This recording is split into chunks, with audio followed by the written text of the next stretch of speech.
ভিডিওটি শেষ পর্যন্ত দেখেন, আশা করি আপনাদের ভিডিওটি উপকারে আসবে।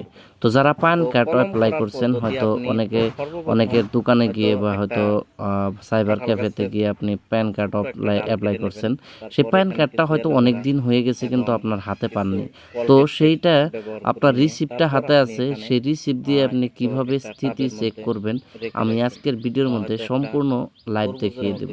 তো আপনারা ভিডিওটি শেষ পর্যন্ত দেখবেন এবং আপনার হাতে যদি একটা মোবাইল ফোন থাকে, সেই মোবাইল ফোন দিয়ে আপনি চেক করে নিতে পারেন। তবে আমি আজকে ভিডিওটা দেখাচ্ছি কম্পিউটার স্ক্রিনের মধ্যে, তবে দুইটা অপশনই আমি বলে দেব। ঠিক আছে, তো চলুন আজকের ভিডিওটা আরম্ভ করি। আমি যেহেতু আপনাদেরকে দেখানোর উদ্দেশ্য করে এই ভিডিওটা করতেছি, তো আমার কাছে কোনো অ্যাপ্লিকেশন নেই, তবে আমি আমার আইডিটা হয়তো লগ ইন করে নিচ্ছি এবং এখান থেকে যে কোনো একটা রিসিপ্ট বের করে তারপর সেই রিসিপ্টে দিয়ে আমি দেখাচ্ছি। ঠিক আছে, আমার ডিজিটাল ইন্ডিয়া পোর্টাল তরফের থেকে আমার আইডি আছে, সেই আইডির মধ্যে আমি লগ ইন করতেছি। তো এখান থেকে একটা আমি রিসিপ্ট ডাউনলোড করে নিলাম। ঠিক আছে, এই রিসিপ্ট ডাউনলোড করা প্যান কার্ডটা আমি স্থিতি চেক করব।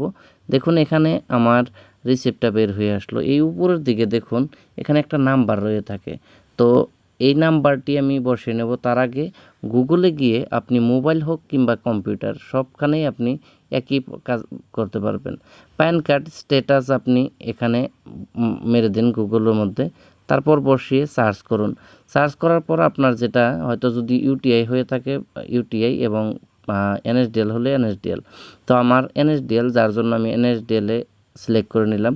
এখানে উপরের অপশনটি নিউ প্যান কার্ড আপনি দেখবেন। তারপর এখান থেকে যেটা রয়েছে এখানে আপনার অ্যাপ্লিকেশন যেটা অ্যাকনোলেজমেন্ট নাম্বার আছে সেই রিসিপ্টটার উপরে থাকবে, সেই নাম্বারটি বসিয়ে ক্যাপচারটা সঠিকভাবে বসিয়ে আপনি সাবমিট করে দেবেন। তো সাবমিট করার পরে হয়তো একটুখানি লোড নেবে, নেট ভালো থাকলে অবশ্যই জলদি করে আসবে। তো আমার এখানে দেখুন চলে আসলো। এখানে আমার প্যান কার্ডের স্থিতিটা জানিয়ে দেওয়া হয়েছে। আমার প্যান কার্ডটা অলরেডি মানে কি হয়েছে, যে অবস্থায় আছে, যদি আপনার এখানে প্যান কার্ডটা প্রিন্ট হয়ে মানে বাই পোস্টে চলে আসছে, তাহলে এখানে আপনার একটা ট্র্যাকিং নাম্বার দেবে। সেই ট্র্যাকিং নাম্বার দিয়ে আরও আপনি পোস্ট অফিসের ওয়েবসাইটে গিয়ে সেটা চেক করে নিতে পারেন। সেই বিষয়ে যদি আপনার ভিডিও চান তাহলে অবশ্যই আমাকে কমেন্ট করে জানাবেন, আমি সেই ক্ষেত্রেও আপনাদেরকে ভিডিও বানিয়ে দেব। তো আজকের ভিডিওটা এই পর্যন্তই। আশা করি ভিডিওটি দেখে কিছু উপকৃত হবেন। তো যাই হোক, যদি ভালো লাগে অবশ্যই লাইক করবেন এবং আমার চ্যানেলে নতুন হয়ে থাকলে সাবস্ক্রাইব করে নেবেন। ধন্যবাদ আপনাদের সবাইকে।